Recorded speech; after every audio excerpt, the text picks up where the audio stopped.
a igreja, amém? Glória a Deus, aleluias. Primeiro culto restaura 2024. Eu estou feliz, você está feliz? Glória a Deus. E olha que tema, né? Um tema bem interessante, bem propício para um tema de início de ano.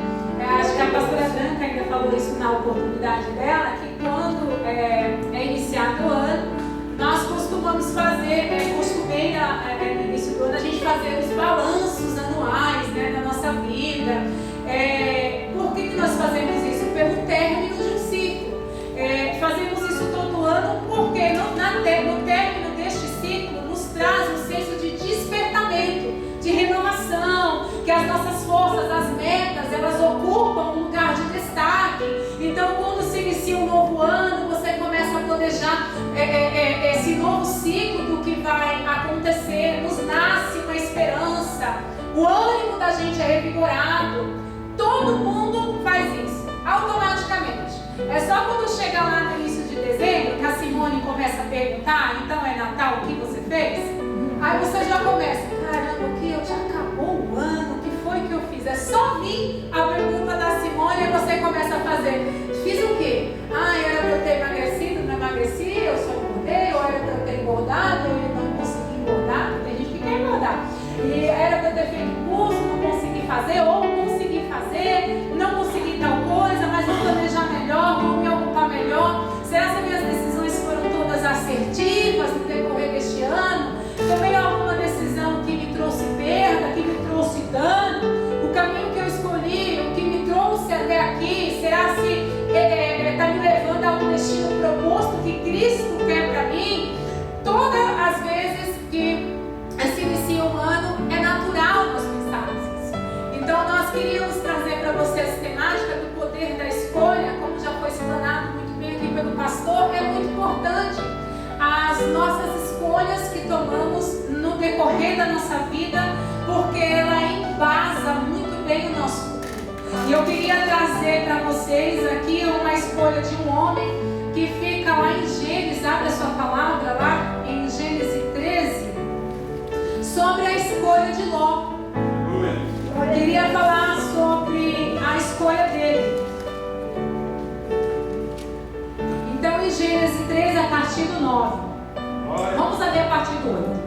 Então, Abraão propõe a Ló: que não haja discórdia entre mim e ti, nem desavenças entre os meus pastores e os teus pastores, afinal nós somos irmãos.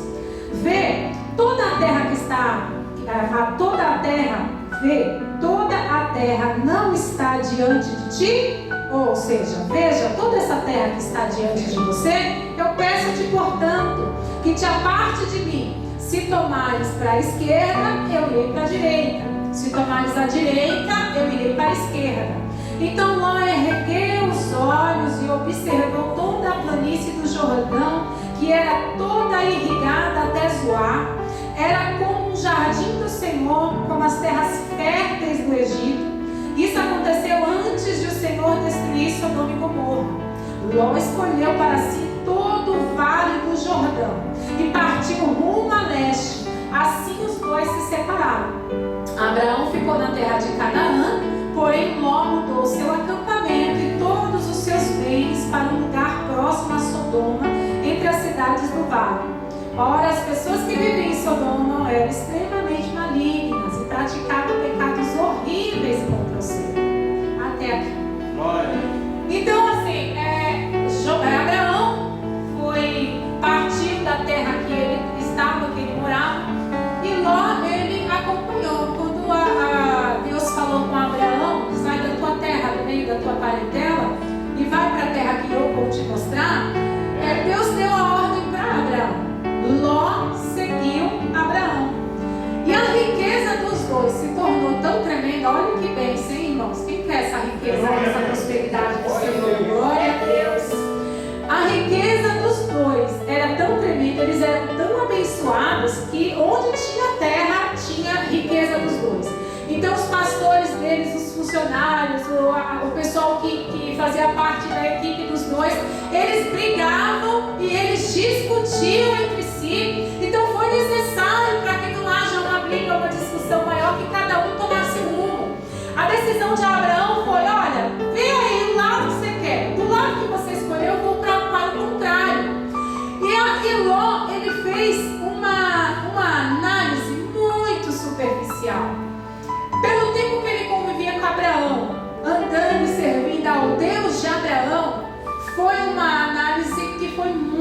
superficial sem consultar ao Senhor.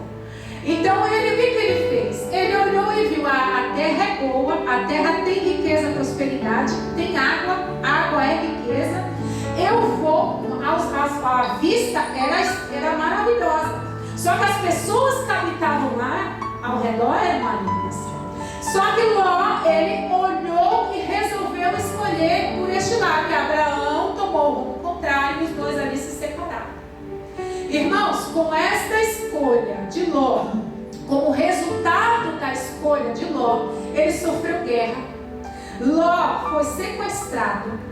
Ele sofreu opressão, castigo por parte dos cidadãos de Sodoma, a perda de toda a sua riqueza material, a morte da sua esposa, a vergonha do incesto de suas filhas. Ele tinha de repente tudo, mas a decisão que ele tomou, ele trouxe para si todas essas desgraças. Em vista desses acontecimentos, meus irmãos, eu queria considerar com os irmãos algumas escolhas que afetam muito a nossa vida. Algumas escolhas que no decorrer da nossa vida nós vamos tomar como importantes, e eu separei aqui 4 como pilares, mas nós tomamos muito mais decisões no decorrer dos anos. Mas eu queria trazer aqui as principais escolhas que fazemos na nossa vida, que nos afeta grandemente. É para trazer morte ou vida. Então eu queria trazer para vocês aqui a primeira escolha. A escolha de seguir a Cristo. A escolha mais importante que você vai tomar na sua vida. Assim como Josué em 24:15, Josué ele se deparou ali com os judeus, os hebreus, na terra já adorando outros deuses, fazendo um monte de coisa. Aí ele começou a falar assim: olha, é o seguinte, nós vamos ter que mudar a forma aqui da gente viver. Se vocês estão em cima do muro, vocês hoje vão tomar uma decisão. Se vocês querem seguir a Baal, que siga. Eu e minha casa, nós optamos e nós vamos fazer a escolha de seguir ao Senhor. A escolha mais importante é seguir a Jesus. É ela que vai determinar o seu lugar na eternidade, irmãos. Pensa nisso. Aqui é passageiro. Terá influência nas demais escolhas da sua vida. O pastor explicou isso. Porque esta escolha é uma escolha escalonada. Pois você vai se preocupar em fazer a escolha daquele que você resolveu seguir. Então todas as demais que você vai fazer na sua vida, todas as demais escolhas vai ser baseada se você é crente ou não, se você serve a Deus ou não, se você segue a Cristo ou não, pois você vai fazer a vontade dele. E olha como é simples seguir a Jesus. Antigamente era tantos ritos, tantas coisas que era necessário fazer. Tinha que fazer cerimônias para os meninos no sétimo dia de nascido. Tinha que fazer, ir até lá, a Terra Santa, fazer holocausto. Era muito complicado, era muito difícil. Hoje em dia é um simples levantar de mão, quando é feito o apelo que nós fazemos. Então a gente faz um apelo, você levanta simplesmente o braço e confessa com os teus lábios que vai seguir a Jesus. É só isso. Mas a pessoa ela não consegue erguer o braço. A pessoa ela tem uma dificuldade de ir na frente e receber uma oração dos irmãos, porque fica envergonhado, porque acha que os irmãos talvez vai julgar alguma coisa do gênero. Mas mal sabe ele que todos nós aqui somos todos pecadores salvos por Cristo. E em Timóteo, 1 Timóteo 15, Paulo me fala uma frase assim extraordinária. Paulo, você sabendo quem era Paulo? Paulo fala assim: Jesus Cristo veio para salvar os pecadores, dos quais eu sou o pior. Jesus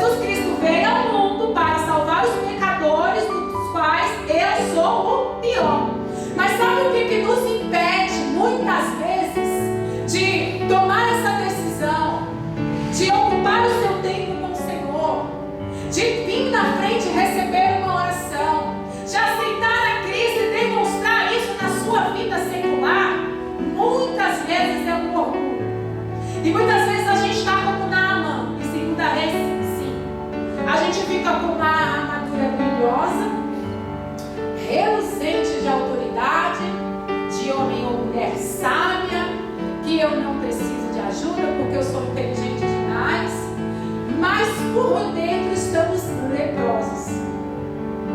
E interessante que Naamã ouviu falar de um Deus de Israel que estava curando, de um profeta abençoado, através de uma menina que ele mesmo trouxe ela como escrava. Mas a menina, ela tinha um coração tão bom que ela falou do Deus de Israel para aquele que estava supostamente a oprimir. E ele, ouvindo falar, ele pega toda a caravana, pega tudo depois de pedir autorização do rei e vai seguir para encontrar a cura deste mal. Chegando lá, que é dito para ele onde é que vai encontrar o profeta Eliseu para poder fazer, sei lá o que Eliseu poderia fazer na mente de Naamã. Eliseu não vai nem receber. Eliseu manda recado. Eliseu fala assim: ó, vai lá, fala para ele se banhar 7 vezes no Rio Jordão. Foi uma afronta terrível para ele. Uma afronta. Eu venho para a igreja, os irmãos não se dignam aí na minha casa fazer oração. Eu venho, estou aqui direto. E os irmãos não vêm perguntar como é que eu estou dolorido. Eu venho sempre para a igreja e não sou tão bem acolhido como eu deveria. Eu estou com o meu orgulho ferido. Irmãos, eu vou falar, amém? Amém. Eu estou com o meu orgulho ferido. Eu não vou fazer, não vou voltar mais não. Não gosto daquela irmã que sempre alisa o cabelo e agora ela resolveu com aquele cabelo cacheado. Não vou mais não. Ele ficou indignado. Como que não vieram me pegar no colo, vieram fazer boas ações e vieram, crente não tem que ser assim. Ó, o que você tem que fazer é isso. Se você quiser fazer, você faz. Se você não quiser, nenhuma palavra foi pregada. Foi mais ou menos isso, conjecturando o que Eliseu falou. Graças a Deus pelos servos de Naamã. Porque os servos de Naamã falaram assim: mas meu Senhor, se ele tivesse pedido para o Senhor acender uma vela de 7 dias, banhar nas 7 ervas do sal de Jerusalém, se jogar no chão, subir e descer montanha, o Senhor não iria fazer? Iria. Se banhar no rio não é uma coisa simples de se fazer. Por que o Senhor não faz? Aí ele, tá bom, então eu vou lá. Se banhou no rio 7 vezes e saiu curado. Só depois que ele seguiu a palavra é que Eliseu recebeu. Irmão, sabe o que nós estamos nessa temporada de cristianismo, que nós estamos mal acostumados? Nós estamos querendo ocupar um lugar de honra que pertence apenas a Jesus. E às vezes a gente deixa esse orgulho, porque você pensa dentro de você com sua lepra, porque isso está te envenenando. E essa lepra, se você não curá-la hoje, ela vai te tirar da igreja.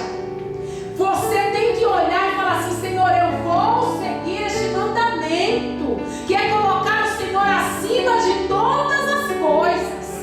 E eu vou parar de olhar como é que aqueles cristãos, como é que aqueles servos, como é que eles se comportam. Porque muitas vezes a gente fica com um olhar de julgador. Não, mas se fosse eu falaria assim. Não, mas se fosse eu que estivesse à frente, eu iria fazer assim, assim. Se eu fosse a diretoria, não seria assim. Mas não é você, porque você ainda precisa ser curado e banhado nas águas do Rio Jordão. Você ainda precisa ser sarado para que a sua dor ela não machuque os outros. Então, irmãos, de verdade,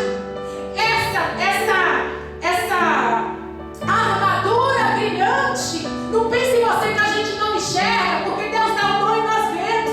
Por que a gente enxerga? Porque um dia nós também já estivemos leprosos, nós também já ocupamos este lugar, mas foi necessário a gente levantar acampamento e ir para a igreja, e mergulhar uma vez, e mergulhar 2 vezes, é culto de quarta, é culto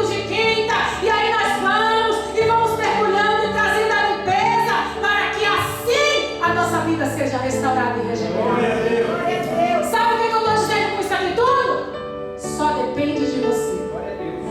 Não depende de mim, não depende dos pastores da casa, não depende dos irmãos do ministério de louvor, não depende da irmã que faz a limpeza na igreja, não depende de ninguém, depende de você.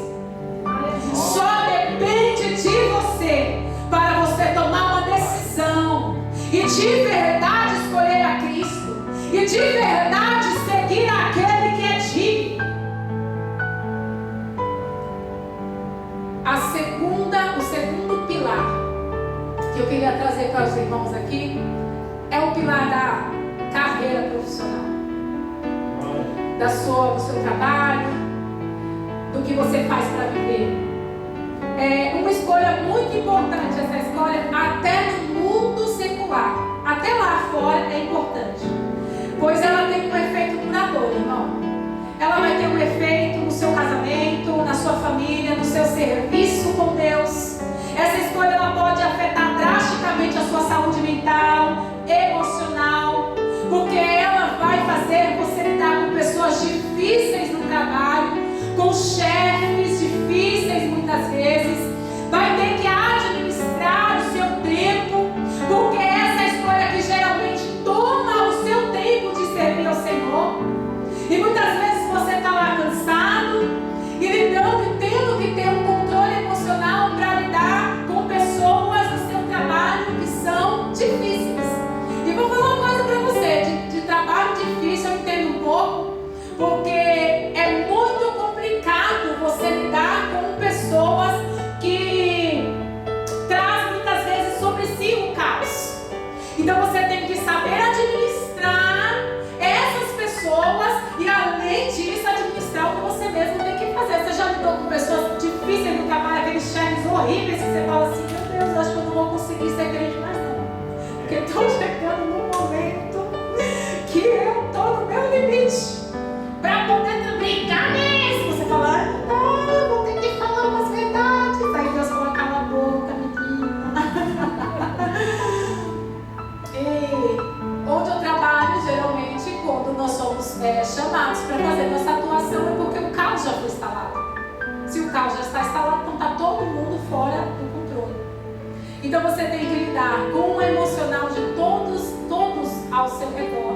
E de todo esse tempo, você tem que optar e escolher. E você fala assim: não, mas de tudo isso eu vou deixar lá quando eu sair do serviço. E vou separar o meu tempo para o Senhor. Porque o tempo, irmãos, é uma escolha, o tempo é algo muito valioso. O tempo, ele é algo muito valioso. E o seu trabalho, ele nada mais é do que você vender o seu tempo e a sua mão de obra, o seu conhecimento em troca de dinheiro. Então você sai da sua casa, ou você trabalha home office, você loga lá no seu serviço, e você vai vender o seu conhecimento, o seu tempo ou a sua mão de obra em troca de dinheiro. Então o tempo, ele é dinheiro, porque você trabalha, você vende. O tempo, ele é importante. Por isso essa é uma decisão muito importante para você tomar, para quem você vai vender o seu tempo.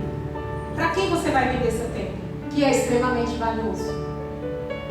E após vender o seu tempo, que você vai poder olhar, e após vender seu tempo, receber por ele, você pode ofertar também parte do seu tempo para o Senhor. Porque para o Senhor você oferta, para o mundo você vende e recebe. Mas você ofertar de forma gratuita aqui o seu tempo para o Senhor, é que muitas vezes não te traz na igreja, porque o seu olhar está no dinheiro. Olha que profundo. E olha que choque é quando a gente percebe isso. Então, sabe o que eu aprendi de verdade no decorrer dos anos? Eu aprendi que não importa os dias de culto. O pastor falou aqui sobre os dias de culto, para a gente vir entregar para o Senhor, que o Senhor está me incomodando, de quarta-feira.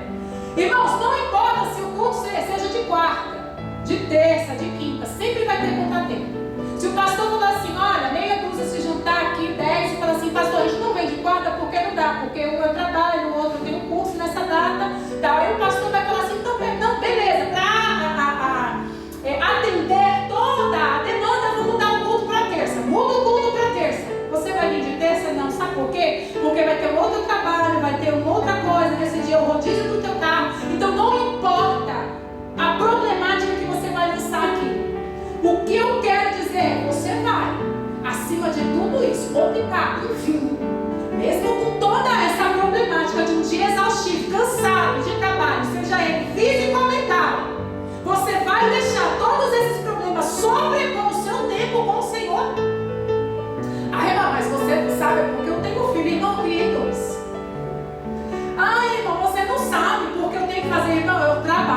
às vezes faço hora extra de mais 8 horas.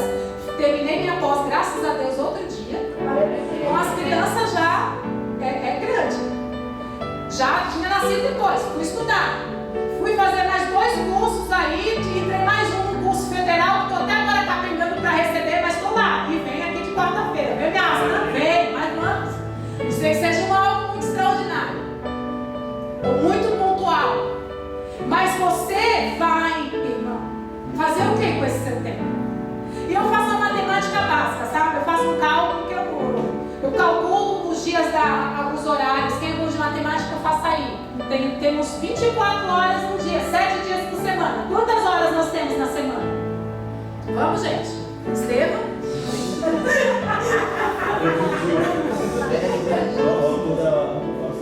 Vamos, gente. Vamos. Alguém faz essa resposta aí, faz rapidinho.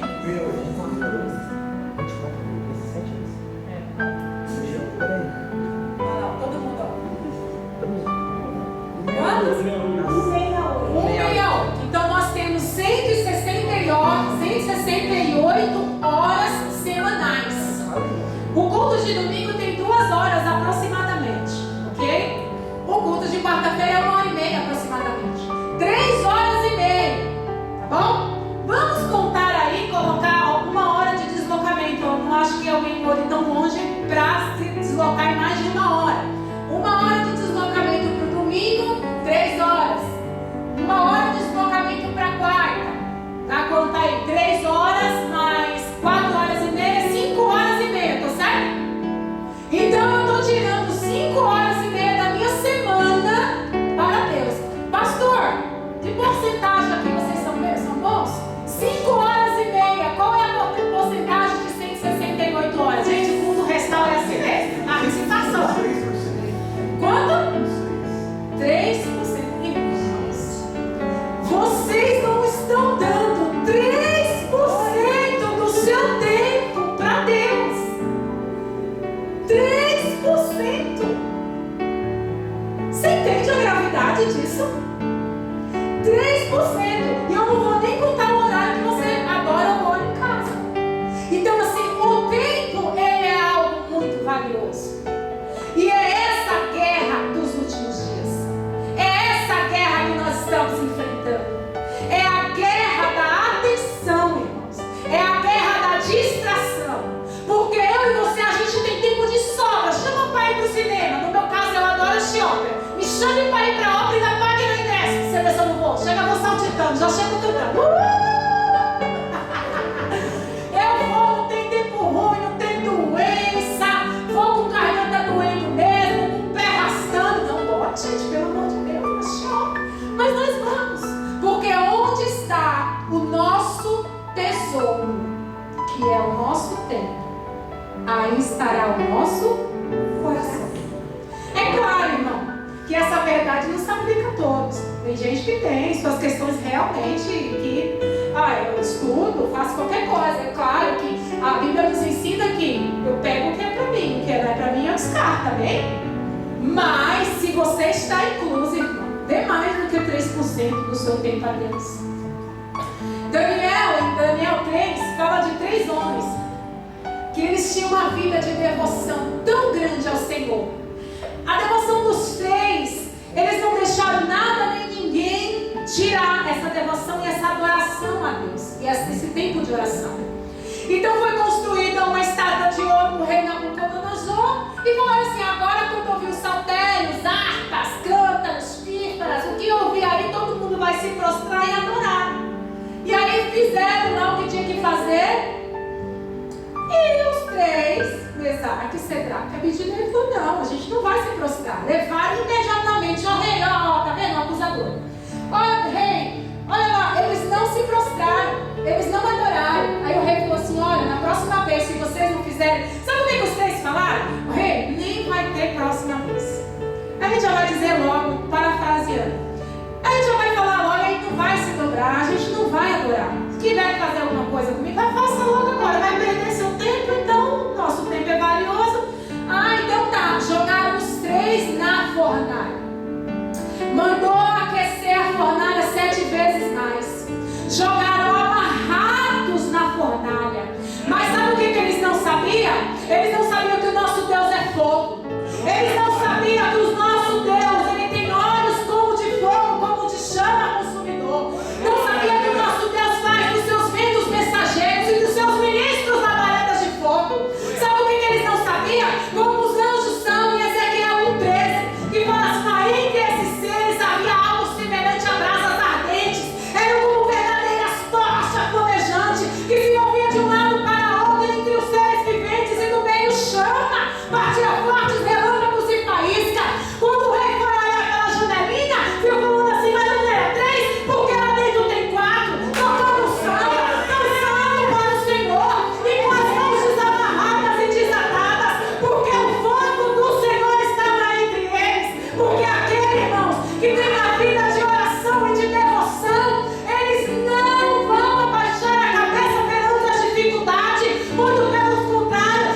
quarto e foi ter sua vida de oração e devoção com o Senhor. Separou o seu tempo que é precioso para Deus.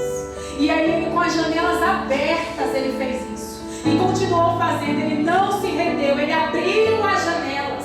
Sabe o que eu aprendo com isso, irmãos? Eu aprendo com isso aqui, que nós devemos fazer a escolha de sacrificar muitas vezes o nosso corpo e não se render ao nosso estômago, a fazer um jejum. Muitas vezes a gente não consegue fazer um jejum, eu vou falar isso por mim, porque eu não conseguia ficar sem café. Baiana, filha com ancestrais pernambuquense, minha avó fazia café desde pequeno pra gente. Ai, que coisa maravilhosa. Então café pra mim tem memória afetiva, porque me lembra esse tempo de acolhimento, sabe, dos meus avós, dos meus pais.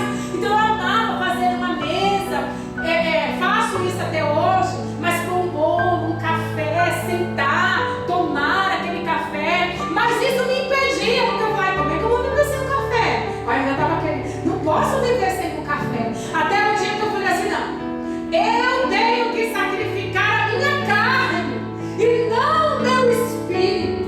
Porque se eu faço jejum, eu matando a minha carne, eu fortaleço o meu espírito para com Deus. Então, irmãos, não se dobre as suas vontades. O Senhor tem chamado você para jejuar, o Senhor tem chamado você para orar mais, mas você tem se dobrado às vontades da sua carne, quando na realidade nós temos que submeter a carne ao nosso espírito. E aí Daniel, por essa decisão, ele foi jogado na cova dos leões. E como você bem sabe a história, ele saiu vivo da cova. E aí os seus acusadores foi jogado e morreu mesmo antes de chegar no fim. Quando você começa a ler Daniel 10, ele começa a falar sobre Daniel como um homem que foi abençoado 10 vezes mais em sabedoria e em beleza. Porque ele resolveu, optou em não comer da mesa e não se contaminar com os manjares que aquela terra proporcionava. E este ano de 2024 eu quero profetizar na sua vida. Erga as tuas mãos. Eu quero profetizar na tua vida que você vai ter esse ano de 2024 10 vezes mais sabedoria. Que você vai ser sábio 10 vezes mais. Que você vai ser um adorador 10 vezes mais do que você foi o ano passado. Que o Senhor ele vai te abençoar 10 vezes mais do que você já foi abençoado. Glória a Deus. Não deixe que neste tempo de guerra contra a sua atenção, contra a sua adoração, te tire, irmão, do caminho da salvação, porque nós estamos chegando no tempo do fim. E essa guerra no tempo do fim é contra a nossa atenção, é para tirar essa nossa atenção, é para tirar essa nossa adoração. E a balança do nosso tempo, ela vai pender para o lado. Não tem como enganar o Senhor. Onde você deposita o seu mais precioso tesouro, que é o seu tempo, para onde ela está pendendo, é onde está o seu coração. Mas nessa noite o Senhor está te dando uma nova visão, amém? O Senhor está te dando uma nova visão, tirando as escamas dos seus olhos, está tirando dos seus olhos nessa hora grave, está tirando nessa hora toda entupidez do seu ouvido, que você não consegue ouvir a voz do Senhor, está tirando esse tampão que muitas vezes o Senhor falava e você não entendia. O Senhor está te dando visão de águia, para que neste ano de 2024 você seja 10 vezes mais próspero e adorador nesta terra, em nome do Senhor Jesus. Glória a Deus. Terceiro, a escolha do seu companheiro. Irmãos, isso é um pilar importante, porque essa tomada de decisão, essa que você tem que tomar, ela determinará o seu grau de felicidade nessa vida. Você já prestou atenção? Quem você escolhe para estar junto de você, ela vai determinar o seu grau de felicidade. Porque essa decisão ela vai ter um impacto na sua vida permanente sobre os seus filhos, sobre o seu bem-estar. E nessa geração a tendência do pensamento é simplesmente se separar. Caso algo ruim, caso aconteça, caso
Porque somente outra mulher conhece outra mulher. Somente outra mulher. E a mulher faz isso mesmo. É automático. Está em nós. Bate o olho e já analisa. Analítica. Dos pés à cabeça. Não sei. Meu coração me diz que não é não. Filho, é uma boa opção. Mas nós estamos neste mundo sendo transformados por esse mundo maligno da mesa que a gente anda comendo e sendo levianos nessa decisão. E para as mulheres, a liderança dele é que você vai se submeter. É a ele que você vai entregar o destino e o caminho. É a liderança dele que vai te colocar vocês em segurança ou não. E biblicamente, irmãos, ele é o nosso cabeça. Então saiba analisar. E eu queria trazer para vocês aqui uma análise de Jacó. Jacó, ele fugindo da sua casa, depois que ele enganou o seu pai juntamente com a sua mãe, Rebeca, ele foi orientado pela mãe, pela mulher. Ele enganou o pai, pegou a bênção que era do irmão, apesar de Deus já ter prometido desde o ventre para Rebeca, só que ela quis tomar a frente e tomar a decisão. Ele foge, não vê mais a mãe, foi a última vez que ele viu a mãe. Ele no caminho fugindo com medo, Deus por misericórdia, pela bênção já está com ele, encontra ele no caminho, quando ele deita para dormir e fala para ele da herança, daquilo que Deus tem na vida dele. Ele encontra Raquel, sua esposa, até então a sua enamorada, seria a palavra correta, porque ele se apaixona, vê ela vindo, pastora, olha para ela, falou, vou trabalhar por essa mulher, trabalha com Raquel, casa com Lia porque é enganado. Aí ele trabalha mais 7 anos para poder se casar com a mulher que ele era apaixonado, casa e tem tudo que ele sempre quis. Ele casou com a mulher que ele queria e tinha uma prosperidade muito grande na sua vida, porque tudo que ele colocava a mão, ele prosperava e era incrível. Se era para ter, eram as ovelhas brancas que seria de Labão, as estradas, porque era de Jacó, aumentava mais. Se era vice-versa, a bênção da prosperidade estava sobre eles. Você recebe essa palavra em nome de Jesus? A bênção da prosperidade está na sua vida. Glória a Deus. Aí ele vai, casa, tem filha a rodo. E é engraçado que quando eu fazia essa leitura, esse início da Bíblia, eu lia com eles pequenos. A gente sempre teve nossos momentos. E era para eu explicar que ele casou, mas ele tinha uma outra mulher, depois dormia com a serva, ele tinha filho. Mas não, como assim? Mas aí dormia com a outra serva, a serva de não sei quem. Ai, filho, Jacó, só não sei o quê. Vamos povoar a terra. Filho de não sei quem, filho. Só que ele tinha um problema terrível na casa dele. A casa dele, ele tinha muitas brigas, tinha muitos conflitos. E Jacó, ele era omisso na sua autoridade. Ele era omisso nas questões que demandavam a autoridade dele no lar. Ele não resolvia. Ele deixava as mulheres se degladiarem pela atenção. Me dá mandrago, é minha, mandrago do meu filho. Isso brigando por ele. Ele não usava a sua autoridade. Ele deixava as mulheres se acabarem lá atrás dele. E os filhos se matando, um filho brigando com o outro. E ele vai para ajudar. Porque quando Raquel teve filho, ainda dá uma túnica diferente para o outro filho. E aí os outros filhos, como é que é? Deu uma túnica diferente. Ele tinha um problema grande de preferencialismo entre seus filhos. Ele tinha essa briga, trazia ansiedade no seio da família. Briga de mulheres. Irmão, eu não queria estar na perna de Jacó, não. Que casa inóspita. Que casa difícil de sobreviver. Irmãos, um lar que só tem briga, discussão. Irmãos, é muito difícil. É muito complicado. E ele vivia dentro dessa artimanha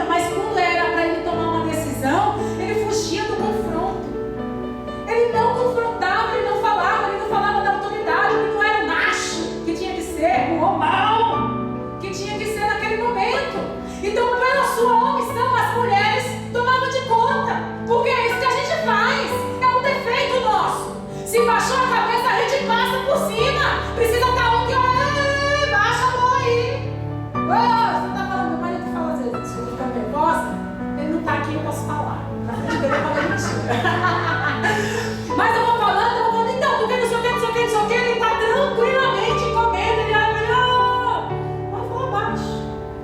Aí eu diminui o teu. Aí eu começo a falar. Se não for usado da sua autoridade, elas vão passar por cima. E para finalizar essa parte, Jacó ele continuou não fugindo do confronto, deixando tudo acontecer do jeito que tinha que acontecer. Aconteceram coisas terríveis na casa dele, a história de José inclusive. Só que assim, irmãos, Deus visitou a Jacó e falou assim, lá em Gênesis 35, novamente falou assim, Jacó, pega a tua família, vai lá em Betel, no lugar onde eu encontrei com você e falei com você, vai lá oferecer sacrifícios. Eu leio na frase seguinte algo que me deixou horrorizada, porque na hora que ele escuta Deus falar dessa forma, ele olha para os familiares, para os filhos deles, irmãos, ele olha para os seus filhos e para os seus servos e fala assim, jogue fora todos os outros deuses. Sabe o que me assusta? Deus já tinha falado, já tinha escolhido ele já era o Israel do Senhor, ele era o patriarca da nação israelita, mas dentro do seu lar os próprios filhos adoravam outros deuses, não respeitavam a autoridade e a liderança dele. Foi neste momento que ele falou assim, a partir de agora vai ser assim, joga fora todos esses outros deuses. Sabe por quê, irmãos? Não dá para servir ao Senhor consultando horóscopo.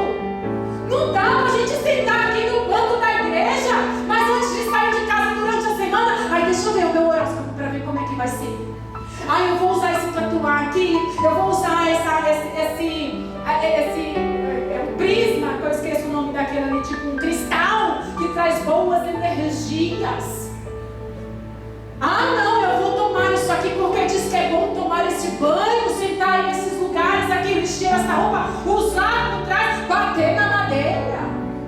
Irmãos, não dá para servir a dois senhores.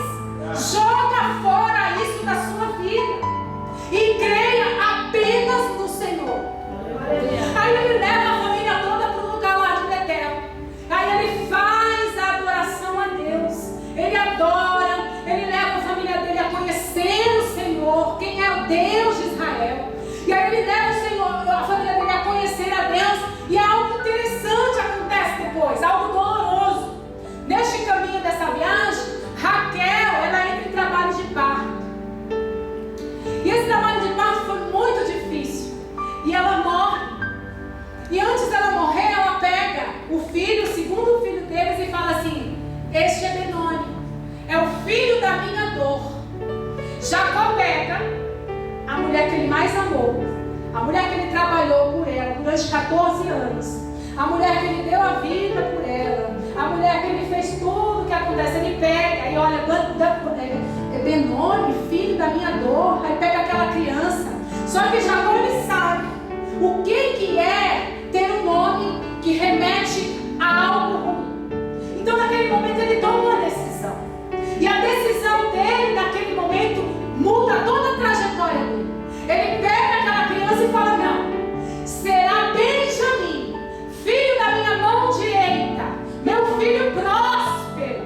E neste momento Raquel morre. E fala no versículo 35, no capítulo 35,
amigos próximos, irmãos, eles podem ser uma bênção. Amigos de Deus, uma bênção. Provérbios 17:17 fala assim: o amigo ama em todo tempo, e no dia da angústia nasce.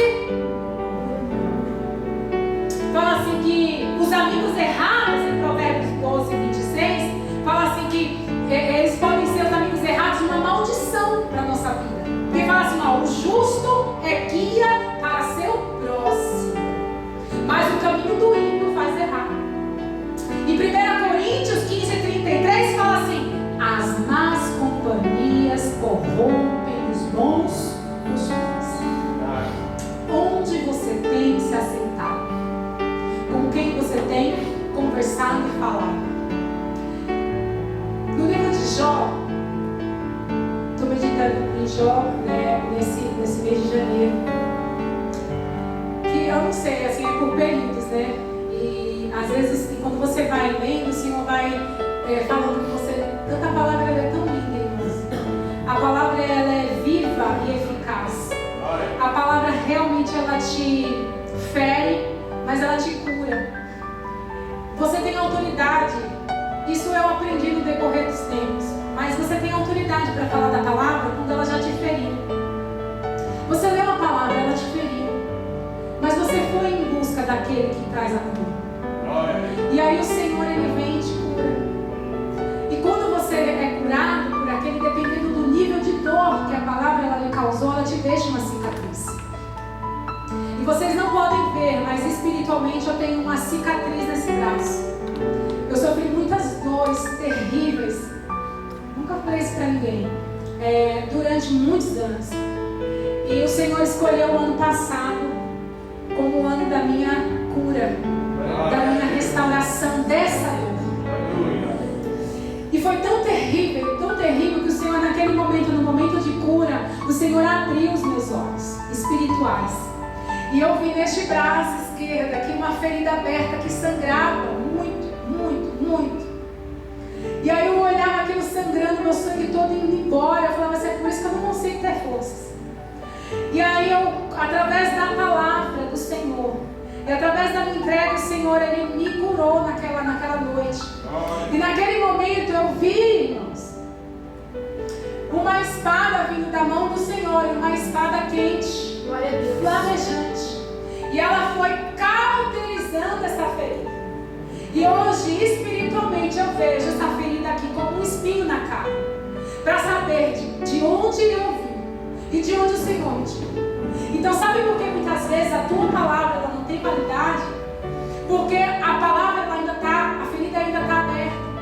Só quando você deixar a palavra do Senhor ela vir sobre você e curar você, é que isso vai validar a sua ministração. Irmãos, longe de mim, eu sou a maior de todas as pecadoras. Eu falo isso com muita humildade, porque o Senhor Ele me incomodou de falar isso neste momento.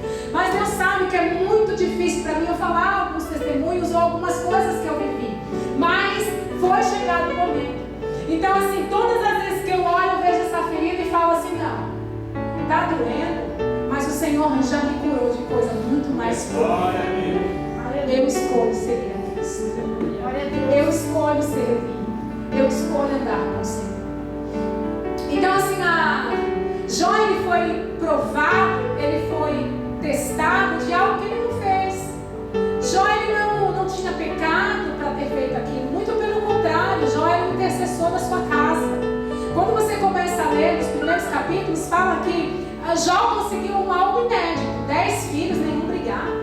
Porque você começa a ler lá e fala assim que um visitava a casa do outro e era convidado e ia com alegria. Irmãos, eu vim de família grande, Jesus. É difícil. Mas a gente se ama mesmo assim. Mas o que eu quero dizer é que Jó intercedia e ele fazia sacrifícios pelos filhos, até se caso eles tivessem pecado nos pensamentos. Ele fazia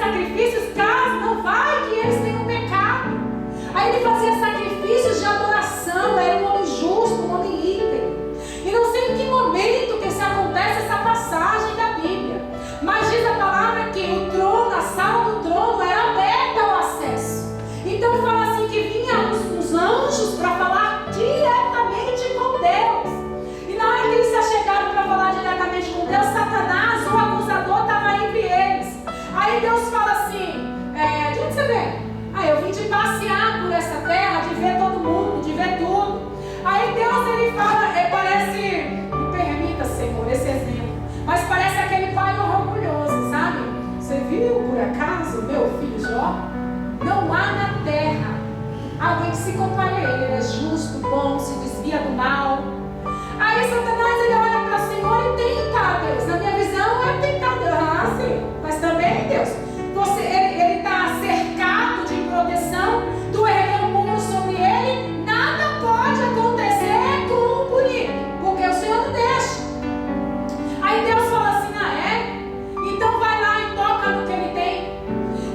Satanás desce, retira tudo que Jó tem, retira os filhos, os bens materiais, as casas que ele tinha, retira tudo, ficou só ele e a esposa dele. E aí, neste momento que acaba com tudo que ele tem, você não vê Jó blasfemar, você vê Jó rasgar suas vestes, cair com o rosto de adoração em terra e adorar ao Senhor aquele que é digno. Passou-se um tempo nessa situação, aí Satanás também se enfia novamente na sala do trono, o acusador, aquele que fica lá acusando. E aí fala assim, aí Deus fala assim, você veio lá, você? Aí Satanás fala, mas também toca na pele dele pra ver. Toca, sabe por quê? Porque entra no instinto de sobrevivência.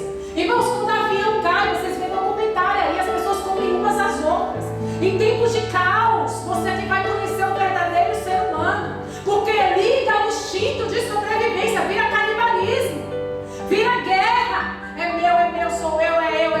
O instinto de me salvar minha pele e que se exploda o resto do mundo. Aí Deus fala assim, então toca na pele dele, mas não mate, porque a vida é linda. E aí ele é fustigado a sua pele, feridas até os ossos, coça com carne. 3 amigos vai visitar Jó depois de um tempo. Chega para visitar Jó, vê a situação do amigo, rasga as vestes, chora. Eu até tudo saí do tempo. Fica 7 dias sentado com ele sem abrir uma palavra. Irmãos, eu acho que também não teria. Olha que eu gosto de falar. Eu e o pastor, né, pastor? Olha que eu gosto de falar, mas eu vou falar uma coisa. Eu não sei se eu teria palavras também para consolar. Eu não sei. E eles ficam 7 dias calados. Depois dos 7 dias, quem fala é Jó. E Jó começa a se lamentar e falar do dia que foi, da desgraça do seu nascimento, que melhor seria morrer.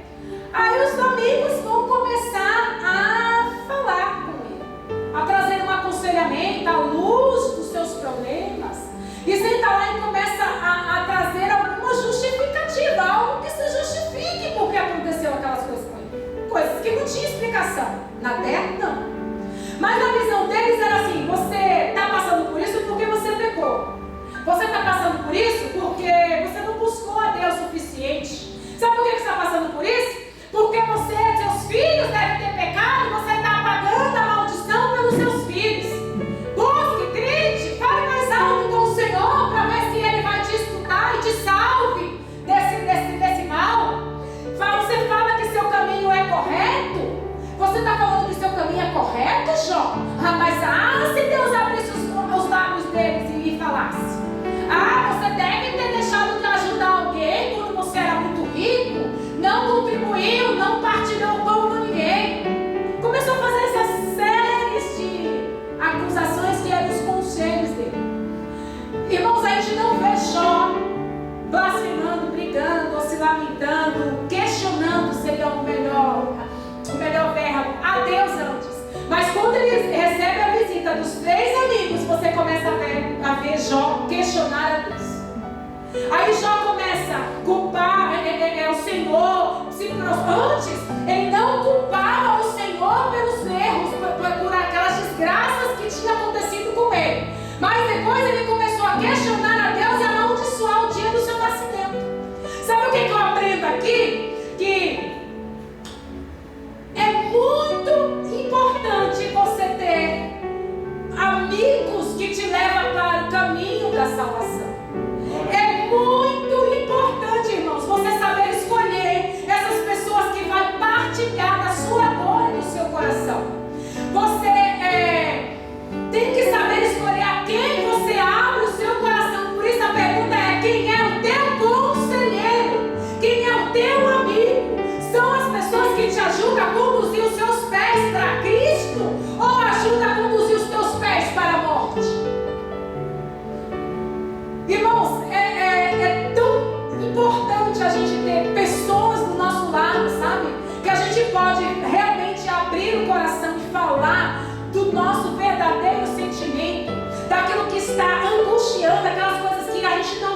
Porque a gente hoje vive extremos. Ou a gente fala demais para todo mundo, sai falando. Ou você não fala, de forma alguma. Porque você não confia em ninguém. Porque você não consegue identificar o fundo de tudo isso. Você não consegue identificar quem são os bons amigos. Você não consegue identificar quem são as boas pessoas. E olha, o falar demais e o falar de menos é um problema em nós. Porque nós temos que identificar quem é um bom amigo para a gente. E, irmãos, Jó era um bom amigo para esses 3 amigos dele. Porque Jó, mesmo ouvindo todos esses maus conselhos, ele orou pelos seus 3 amigos. E orando por ele, ele foi livre do cativeiro. Abraão foi um bom amigo para Ló. Sabe por quê? Porque Ló lá em Sodoma, quando Abraão ficou sabendo que Deus iria destruir Sodoma, ele suplicou a Deus: deixa eu ir lá buscar o Ló. Pelo Senhor, eu preciso ir lá buscar ele. E aí, irmãos, ele foi buscar. Então, amigos é a família que temos o poder de decidir conviver. Então, decida conviver com boas pessoas. E para finalizar, que está acabando, já o tempo já foi. Irmãos, como fazer essas escolhas certas? Como é que a irmã, já ouvi tudo, e aí? Como é que eu vou fazer essas escolhas certas? Irmãos, peça sabedoria a Deus, que Deus dá deliberadamente a quem quer que seja. Procure o conselho, irmãos, das outras pessoas, de pessoas que têm maturidade, pessoas que têm sabedoria. Fala em Provérbios 11:14 que não havendo sábios conselhos o povo cai, mas na multidão de conselheiros há segurança. Em Provérbios 12:15 diz assim: o caminho do tolo é reto aos seus próprios olhos, mas o que dá ouvidos ao conselho é sábio. Então discuta as alternativas que você tem com cristãos maduros. Senta e você discuta com ele uma dica. Se você tem medo do julgamento dessa pessoa falar algo para mais, talvez essa não seja a pessoa mais indicada. Mas aquela que vem do Senhor, ela vai perante a sabedoria de Deus te ajudar a escolher uma melhor solução. Leia a Bíblia, meus irmãos. A Bíblia ela cura, a Bíblia dá direcionamento, a Bíblia é a palavra viva e eficaz. Faça o que você tiver que fazer por amor. Em Salmos 37:5 fala: entrega teu caminho ao Senhor, confia nele e ele tudo mais fará. Irmã, fiz a decisão errada, já foi, e agora? Tem jeito para mim? Tem. É sempre tempo de mudar a rota. É sempre tempo, ainda é tempo. E para isso, irmãos, seja humilde, se perdoe, liberte-se dos fardos. Não fica se martirizando: já fiz a escolha tão errada, e agora eu vou me martirizar. Não, isso acidifica você, te adoece. A melhor coisa que você tem que fazer é se perdoar, se libertar, liberar os fardos que você carrega, das palavras que você recebeu, das palavras que você falou. Libera tudo isso, entrega o perdão, libera seus fardos no único que é digno de aliviar. E o mais importante de tudo, lembre-se da mulher de Ló. Não olhe para trás, se levanta e siga o caminho que Deus escolheu para a sua vida. Arrependa-se. Caiu, arrependeu, levantou, vai embora, irmão. Segue tua vida. Sem ficar choramingando, prostrado, se levanta. Você é o Israel do Senhor, aquele que se levanta e prevalece. E o que eu preciso fazer para mudar? Um coração decidido, resoluto e não ser mais o mesmo. Se coloque de pé aquele que tem esse coração decidido, resoluto. Eu não quero mais ser o mesmo, Senhor. Chega! Deus, Ele é o Senhor do tempo. O Senhor, Ele faz nova todas as coisas. Em todo o tempo Deus é bom. E nessa noite Ele quer fazer algo novo na sua vida, para que em 2024 você tenha as melhores escolhas e seja o ano da restauração da sua vida. Você pode fechar os seus olhos e entregar para o Senhor? Senhor, você não sabe as decisões que você tomou no decorrer do ano. Aquelas decisões que te trouxe dor, aquelas decisões que te trouxe aflição, aquilo que te trouxe fardos, aquilo que trouxe destruição. Mas essa noite o Senhor está dizendo assim: o alvo é na frente. Se você ficar parado e olhar para trás, você vai virar uma estátua de sal. E nesta hora, o que o Senhor quer fazer é uma restauração na sua vida.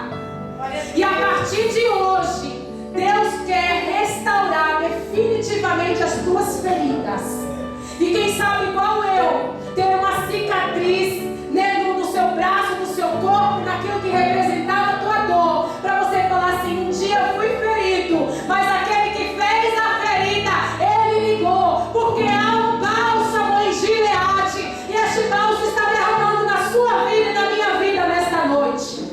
Senhor, em nome do Senhor Jesus, Pai, a tua palavra aqui foi ministrada, Senhor, foi pregada. Pai, recebe, Senhor, cada vida, Senhor, que aqui estava, Pai, atento, ouvindo da tua palavra. Que essas palavras produzam frutos, que essas palavras produzam, Senhor, frutos dignos de arrependimento. Que o Senhor venha curar, Senhor, essas feridas. Que o Senhor venha trazer salvação na casa dos teus filhos. Que venha trazer libertação. Que venha trazer, Senhor, em nome do Senhor Jesus, cura. Cura, Senhor, a mente dos teus filhos. Aquela mente que está perturbada, Senhor, por decisões que foram tomadas, que não foram assertivas. Mas o Senhor está dizendo que eu faço nova todas as coisas. Eu sou o Senhor do tempo. Eu faço dentro e fora do tempo. Porque o relógio é meu, o cronos é meu.